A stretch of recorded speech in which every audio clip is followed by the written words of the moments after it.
मंडळी एक स्त्री पूर्ण आयुष्य घालवती की तिच्या संसारामध्ये एक एक एक एक वस्तू गोळा करायला, मोलमजुरी करून, लोकांची धुणं भांडी करून ती एक एक वस्तू कष्टाने घेतलेली असते तिनं आणि ती घरामध्ये ठेवते.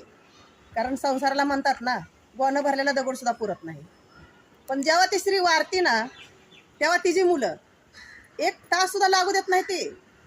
ती घरातले जुन्या वस्तू काय, तिचं भांडी बासन कपडा लता सगळं ती बाहेर काढायला आणि फेकायला. त्यांना एक वेळ, नुसता वेळच पाहिजे असतो. ते लगेच बाहेर फेकून देतात. मग मला एकच म्हणायचं आहे, तिच्या वस्तू सगळ्या फेकून देतात.